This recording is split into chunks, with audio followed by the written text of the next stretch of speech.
And welcome into Judd's Hockey Show. I guess you could call this an emergency edition with Zolgad and Declan Goff. It's a little bit late in the day, but it's an emergency because Kevin Fiala has agreed to a contract. And most importantly, Declan, Yeah. I want to get your thoughts right now on what you're drinking. My tequila. I found a new tequila. I like to do this thing, Judd, called Tequila Fridays. Wait, hold which on. could be Can I potentially look dangerous. can I look at my calendar? Yeah, it's Monday. Um, So I like to go to my local liquor store, and I've been dabbling in some new tequilas. So I found a new one for the first time on Friday, and actually I wasn't able to get into it this weekend. I was too busy drinking my seltzers and having a great time. But I finally busted it open just here 15 minutes ago. Pretty dang good tequila. And I know Kevin. I don't know if Kevin Fiala is a big tequila guy. I saw him at the bar the one time. yeah. But I know he should be popping some type of bottle now that he has another contract with the Wild for 2021-22. And I want to talk about it just as soon as I pop open my surly hell, because you know me, I'm a surly man, and You are. whether that be furious, hell, coffee bender, doesn't matter. Bender? All I have to do, furious, Furious? over to hell, back to bender, back to furious. All right, Supreme Fires goes wide. shoot the scores. All right, so let's talk about this one. Kevin Fiala was supposed to go, was scheduled. I shouldn't say supposed to. That's not fair. He was scheduled to go to arbitration against the Wild, or I guess since the Wild took the rare step of being the team that filed, they were scheduled to go to arbitration against Kevin Fiala on Tuesday. They each filed their or the arbitrator determined what the salaries were potentially going to be in that hearing. And then lo and behold, this morning, Monday, an agreement is reached on a 1-year contract as Kevin Fiala agrees and the Wild agree that he is going to return to the team for the 2021-22 season at a rate of, let me find it right here, is it 5.1 Yep. million dollars? Yep. $5.1 million that he is going to get. Let me start by saying that my personal feeling about this is more than ever, I really think, Dex, that this again establishes how important the 2021-22 season is for this team, because I don't know when he is a restricted free agent again next off season. I don't know if it's going to be realistic with what the Wild's going to be up against cap-wise, especially if Kaprizov is hopefully re-signed, to bring him back again. So I think we're really talking about the potential that Kevin Fiala is entering his last season with the Wild, which, by the way, does not tone down expectations. I think it brings them up. But while this contract is done now, this in no way, shape, or form means that Kevin, who we both like a lot, is going to be here long term. And in fact, it might say that he's not going to be. Again, speaking about the 1 year that this team has some cap space, 2021-22, how important this coming season is for the Minnesota Wild. Yeah, it's important for Fiala, and it's important for Minnesota as well. This is, I mean, it's not a bind. I don't know if I can use the word bind to say that's accurate, but basically they're going to try to do this one more time and make Kevin Fiala prove it. And I think that is a dangerous spot to be. There's three options basically, in my opinion, at play here. One is Kevin Fiala just plays out this term. He is who he is. He's a guy that's going to score 50 to 60 points and be a 25-goal scorer. He's had 100 points in his last 114 games. I mean, he's been damn dynamic over the last 114 regular season games. He's been a top 5-on-5 guy. He's been solid on the power play, not elite, but a natural goal scorer. And as much as we laughed at Paul Fenton for calling him a game breaker, when he is on, he is a game breaker. When he is on, he indeed is a game breaker. For his production at $5.1 million is a steal. If he is producing at the rate that he has been producing over those last basically 2 seasons, $5.1 million is an absolute steal of a deal. Now, the two other options are at play are you could still possibly in season at some point ink him to a long-term contract. That's still on the table. It's not like that idea is shelved. Those talks will likely be shelved for at least probably the rest of 2021. But you could come back, let's say in February, January, when there's a pause, which we don't want to get into right now, when there's a pause in the regular season, and you can start renegotiating that contract. Or you can go to this summer, go to this song and dance again, and basically get into a bidding war with him and possibly other teams if an offer sheet is involved. And for right now, if he produces the way he's at, Kevin Fiala is going to have more case to say, no, remember when I said I wanted, the floor was 6.2 is what he was able to get with his agent. But I'm really more of a $6.5–7 million player. At least for my offense production, I am worth that. And now the Wilder bait's going to have to say that, well, yes, you are worth that, but because we have $13 million, or I think it's 11 for next season, but since we have double-digit dead money cap hits, Kevin, we can't really do that for you. I thought it would have been a lot smarter for them to go and say, hey, here's a 3-year deal, 6.5 per, even though, you might outperform that, that's the best offer we can give you. And he said, I either want more or I want longer term, and I'm just going to test these waters again. I know he can drive coaches, and obviously I think even Bill Guerin a little crazy with his defensive miscues, and those are rightfully so, and I have some numbers that'll back that up here in just a little bit.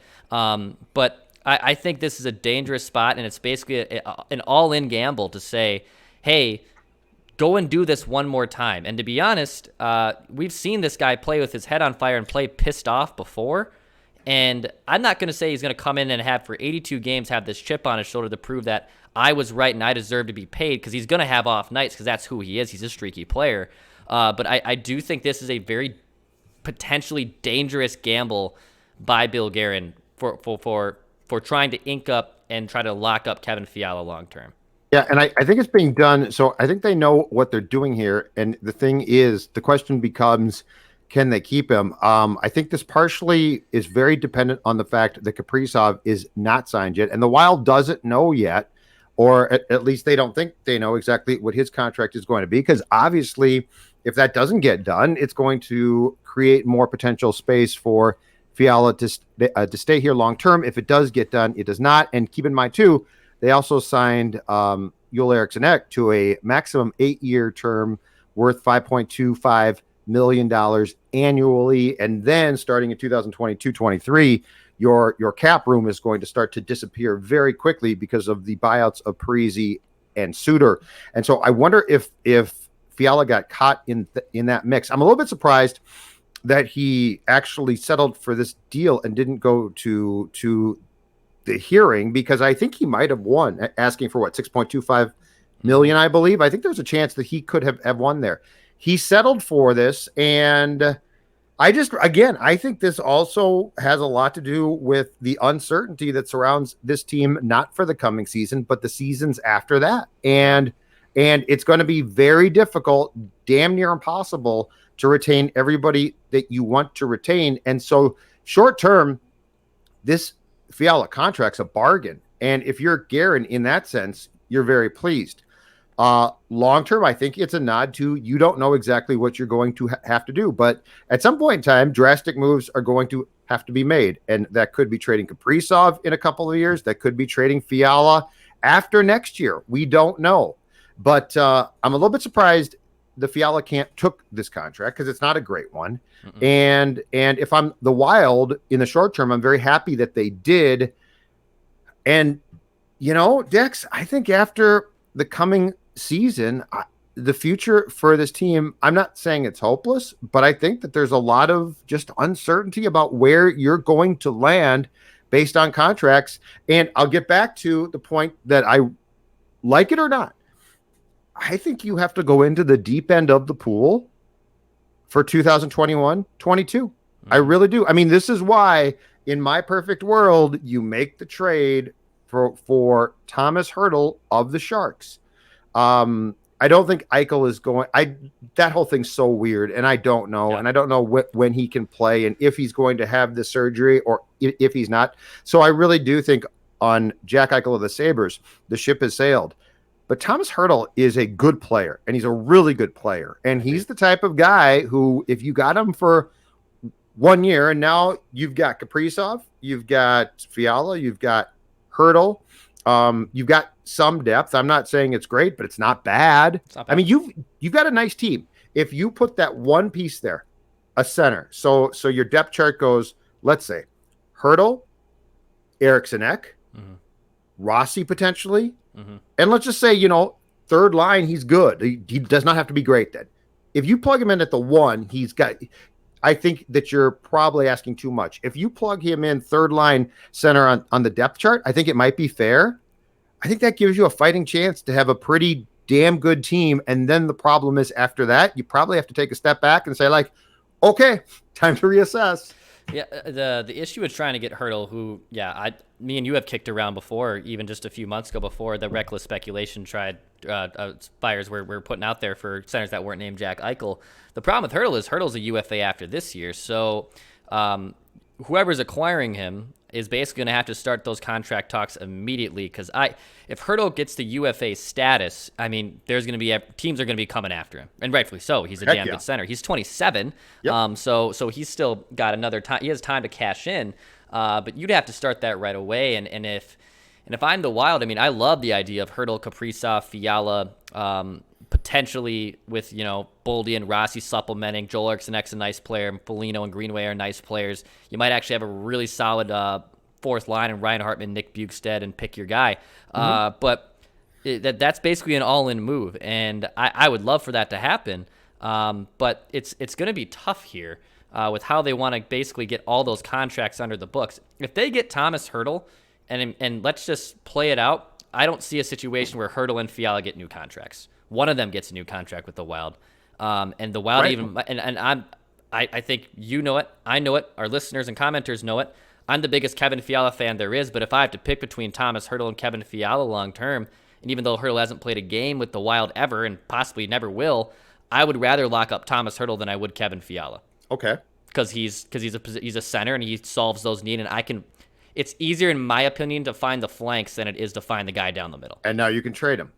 Yep. Eventually. Yes. But I mean, that makes perfect sense, because now you're basically on, I mean, this is what I'm about to say is far from ideal, but the reality is this team is sort of on a year by year plan right now. Yep. Like, there's no way to plan for the long term when you're about to get hit by the buyout cap hits that they're going to, but that doesn't mean that you have to punt on the coming season. So it's sort of a dicey thing. Like, I would never suggest that this is a great idea, but I also wouldn't suggest that you fold up your tents for 2021-22 and go home, because you don't have to.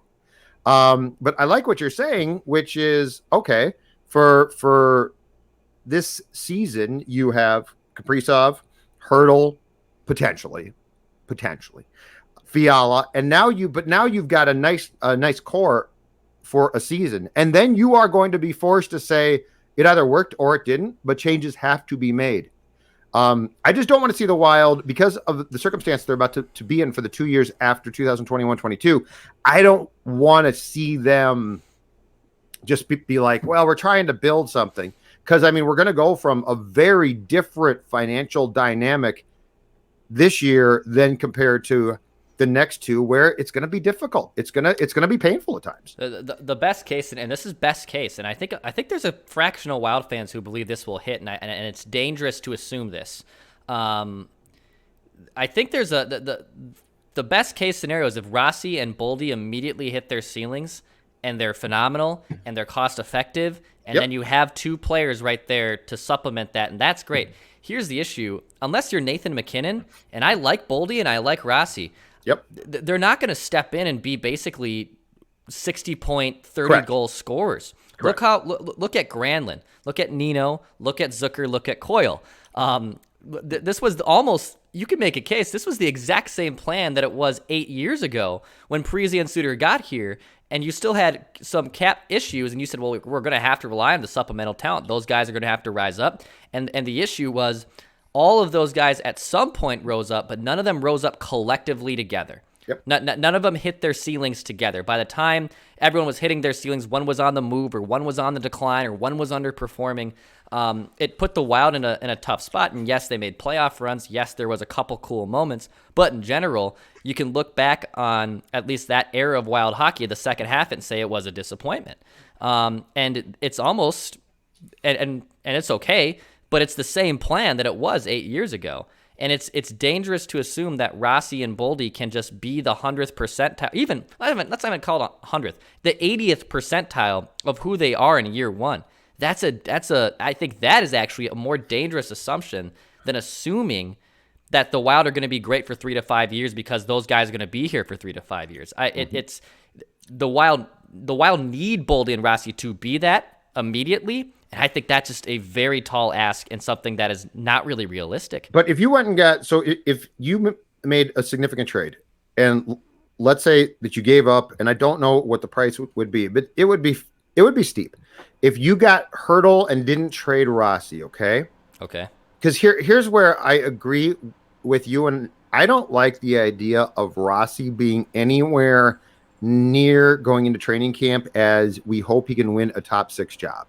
Okay. Like, I don't want that pressure. Okay. If you got Hurdle, and again, I don't know what the price is, but it would be significant. Yep. It's not going to be cheap. Yep. And you didn't trade Rossi, and now Rossi slots in as your 3. I think that's fair. Boldy's got more help on the wings because they've got wings. They've got guys that could definitely take top 6 spots. And again, he could be third line or something like that. I think that puts you in a position to be competitive, because I'm with you. If those two show up for training camp and they're like, oh boy, do we need you, that's a recipe for failure. Yes. So I completely agree with what you're saying, but I think that's where you have to make a look long and hard at making a significant trade for a center who can be in the top 6, and he might not be the best, but he's damn good and can give you that opportunity for a year to make a run at a cup. And look, Bill Guerin might take a step back and say, we just can't. I don't see it. Sorry, but I don't think he's going to. So I guess what I'm trying to do is deduct what is the best way and most efficient way for them to actually remain competitive, make a run at a cup, but do the very difficult thing, which is acknowledge that the coming 2 seasons after this one are they're definitely going to be challenging. I would say, to answer your question, the efficient way is rolling with Boldy and Rossi. That's the efficient way, because it's the efficient way from a cost productivity and not having to worry about selling off assets to get what you're trying to hope for. Sure. But is that the best way?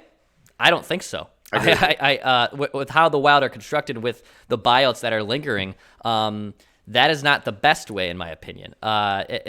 If it's Christian Dvorak, and apparently Arizona was asking for a first-round pick and a top prospect, well, I'm not doing that. I mean, I like Christian Dvorak, and I think if you give him elevated minutes and elevated situations, he is even better than his numbers suggest. Yeah. But I can't do that for that cost. Now, Thomas Hertl will probably cost more. Thomas Hertl's a better center than Christian Dvorak. Thomas Hertl's going to cost maybe a Boldy at least, and first-round picks and other things to make that happen. Now, it depends on what the price of poker is, but I'm more willing to take the bet on Thomas Hertl and even roll the dice for 1 year and just say, let's see what happens. Let's see what happens. And if he likes it here, then we can lock him up and we'll go from there. But this is a conundrum for the Wild. As fun as last year was, and as great as Kaprizov was, and even as quietly good as Kevin Fiala still was last season, there is a far from certain standpoint, the Wild are going to be a better team next year. And especially, too, by the way, because you keep forgetting this, we're back to old divisions. We're not playing California 3 times a year, or in our division 3 times. So it's a lot different. It's a juggernaut of a division. It's still very, very tough. And the Wild, I think, have to recognize that. I guess I would be kind of surprised if they don't add something else down the middle. But I'm curious, too, of how does it play out? If they don't add it and they do roll the dice, how do you approach the trade deadline? How do you approach making this team better? Because when you get to the postseason, which is what we saw, your top players are going to be shut down. Like Kevin Fiala, I thought played well, but he got shut down. Kirill Kaprizov was completely shut down. Mm-hmm. People forget that. Kaprizov was completely shut down. Including Kaprizov and his agent. Yes. And they forget that. And that is an issue. So how do the Wild want to handle that? And to me, I've just been so sick of always being complacent and always just wanting all right, we'll stay the course and trust the process and trust this, trust that. You know, Chuck Fletcher made some poor trades, but he was aggressive. He was poor in the evaluations of the return on those trades. I think Bill Guerin is smart enough to know what this team needs. And I guess if right now the price is too much to get what Christian Dvorak or Thomas Hertl is, all right. But I hope to know that by January, February, if this team is playing well, that one of those guys or someone equivalent of those guys is available for the Wild to obtain. And Kaprizov, you would think, has to get done here one way or another very soon. And I don't know. I mean, my guess is it's going to be total ballpark guess on my part, but my guess is it's going to be 4 years. Yeah. I don't think it's going to be 5, and I don't think it's going to be 3, which would be the worst case. But I think the way to look at this again is and the short term here sort of stinks, but I think it's the reality. He's going to be here this coming season, no question about it. He's going to contribute. He's going to be good. I've seen people saying now on Twitter, well, just trade him now. Well, I'm not going to trade him now. Why? He's fine. Stupid. And he could play for you. I do think, though, that if it's a 4-year contract, probably in year 2 or 3, you start to explore things. And if he makes it very clear, I'm not, I want to go play in Los Angeles or I want to go play in New York, then you have to, within a certain period of time, preferably not in the last year when you're not going to get as much for him, make a trade and not allow what Doug Risebrough did. I believe it was Doug with Gabrick, who walked away as a free agent and you got nothing back. And I mean, one of the things that no question set this franchise back was that, right? Like Marian Gabrick got you got nothing for him. He walked and you just allowed him to walk. What are you thinking there? So the Kaprizov thing, I think, is going to, if it's a 4-year contract and he's just like, hey, it's been great, I think you're going to have to address it eventually. But again, that's why, to some extent, I am in for this coming season, because I do believe that this team has the talent and has the players in some ways to at least make some type of run. And Bill Guerin doesn't strike me as the type of guy who's going to say, I don't see that. It's not going to happen. He strikes me as the type of guy who's probably going to do something. The one thing I will give him that I don't think Fletcher had is I don't think he's going to do something irresponsible. Yeah. Like, I don't think he's going to trade all your draft picks. But I still could see some type of move eventually being made before opening night. I'd prefer, if they're going to make a move for a center that they like, Dex, that they do it soon and not in February. That would be my preference. But yeah, it's going to be tough. I think Kaprizov, it has to get done. He's not going back to Moscow. I mean, I think that's a bluff. Again, if he was going to do that, then just go. Like, I know that you and Phil didn't like when I said that, but like, if that's your threat and you're going to follow through, then just do it. He's not going to. So my guess is 4 years. Yeah, I think 4 is probably likely. Russo, I believe, was reporting that they were offering him 8 to 9 at 7, 8 years. I think the max thing was 8, right? Yeah, well, yes. 8 times 9? Yep. So they were looking at 9, and he said no. I mean, and look, I get that from Kirill's side, but that's an agent ploy right there. That if any 24-year-old who was going to be offered, 8 times... $60-70 million at 24 and pay you till you're 32. That sounds pretty damn good, but it's like, well, think about this, Kirill, and I'm sure he's in his ear being Ari Gold saying that, well, what if you just wait 4 years and you can still get, around that term as it is and the money wise, and then at 28 you can really cash in. Right. And I do think Kirill's skill set is something that does translate long term. Look at, I know Alexander Ovechkin's obviously the 100th percentile there, but Ovi is still productive into his late 30s and he looks like he's not slowing down. So I can see that as an agent ploy being, let's just wait, let's bide our time here, let's see what happens. And as I've told you, if Kirill gives us a cup in 3, if it's just a 3 or 4 year contract, gives us 1 cup and he bolts, I'm great with that. Yep, it's been fun. I'm great with that. Thank you, Kirill. Thank you for the cup. Finally, I told you we were talking about parades today on Mackey and Judd. I would love to be hammered on Hennepin Avenue or in West 7th if the Wild's case as a St. Paul boy. Tommy Reed's? Yep. I will be on top of Tommy Reed's, maybe even shirt off and ready to go. I will be ready to rock. Drinking a Surly. I will be ready to rock. Ready to rock. Yep. So anyway, it's good that Fiala got done. I don't know what it means. I thought it would be for more. I thought he might get an extension at some point in time. He doesn't, gets a 1-year contract. And I think among all the moves that I now expect, Declan, I'll write this down right now. I think Kevin Fiala gets traded next offseason. Yeah. I think he does. I think he gets traded at some point here. This clearly also shows, and look, I don't know why, this really clearly shows to me that Everson and Guerin, I think they like Fiala, They don't love but him. they do not think as highly of him as, let's say, Declan Goff. Yeah, and I get that. I mean, maybe outside of Kevin's fiance and local family members, I'm She probably doesn't in that like him as camp. much as you do. And no, she probably does not. But I do think it's rare to find these goal scorers, and it's rare to find these guys who do this. I was just looking at analytics the other day of it, and my guy Jay Fresh Hockey, who does a great job of explaining analytics and making charts and making it in a successful way. And as you can even see right here on our screen, as I love to do, look at this. Beautiful. Nice. Look at this. So this is Kevin Fiala, and this is wins above replacement. This is offense and defense. So you see a bunch of numbers on the left there, 85%, 90%, 15%, 83%. And you're like, okay, this is classic analytics. What the hell am I looking at? Right. So 50% means this is an average player. So if you look at all these situations, offense, defense, goals per 60, A1 60, power play, penalty, I think 50% is just an average player. Okay. So if he's in the 85% for offense, that means he's in the 85 percentile in the league when it comes to driving offense. So that's a pretty damn good player. Yep. Is it Kirill Kaprizov or is it Nathan McKinnon? No, but he's in the 85 percentile driving offense. His goals per 60 rate, 90th percentile in the league in driving offense. Now his defense, as you see right there, 15th percentile. That means he's a below average defensive player. And this is exactly where I think analytics do a great job. If you can do analytics of matching the eye test with the numbers, if you watch Kevin Fiala, you probably look at those three things specifically and say, yeah, that actually makes a lot of sense. He scores a lot of goals. He drives a lot of offense. His defense is atrocious. And even the finishing on the right side of 69%, he's a good finisher, but not an elite finisher. And again, I think that shows it. So this is a good player. He's not elite, but he's someone I do think you want to keep around. And also it's someone, as you see in the WAR percentile chart in the top right, 18-19, when he was in that last year and spent 22 games with Minnesota after being acquired, he was a terrible player.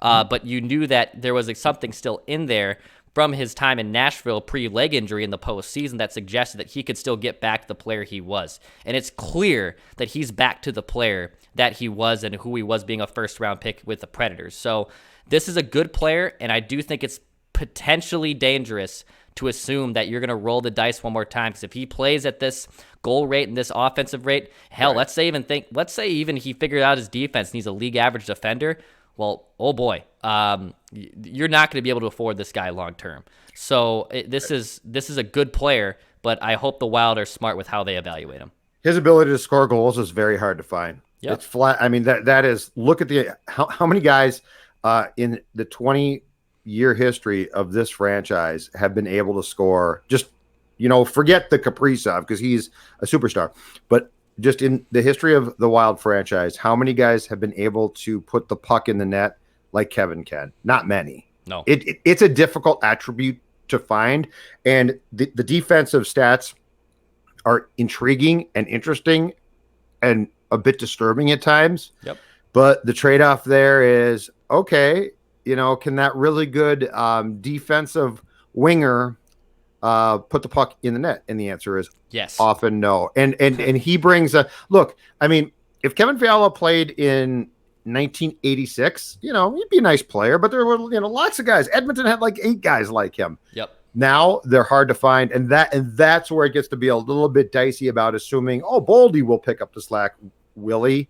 Jordan Greenway is going to start to score more goals. Not like that. He's not. No. So that's the thing about it. But from a financial standpoint, when you have the buyouts that they did with Parise and Suter, and then you choose the path of signing Eric Sinek to a long-term extension, and certainly, and rightfully so, trying to sign a guy like Kaprizov, right?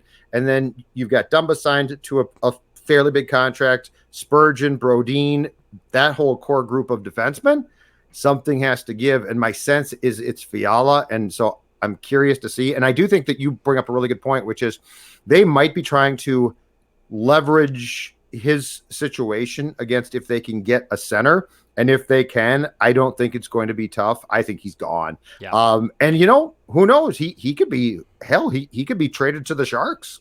Yeah. I don't know. Because I think the Sharks, they're going to find a way to get rid of Evander Kane. I'm just saying They have to. the accusations and the fact that a bunch Yeah. of Sharks players have basically told the team, I ain't coming back if he is. Kane's a pain in the ass, and he might be a bad guy, but you know what he can do? He can score and he's talented. And so if Hurdle or a guy like that is going to okay a trade to the Wild and the return to the Sharks is going to be fairly significant, I think they've got the cap room. Might start with and if they can void Kane's contract, they really got the cap room. So I agree. all right, we are done. Emergency edition. I'm sure back soon. In fact, as soon as Kirill Kaprizov burps or puts on a CSKA Moscow sweatshirt, we will be back. Judd's Hockey Show. I'm Judd. He's Declan. Bash, shoot, score.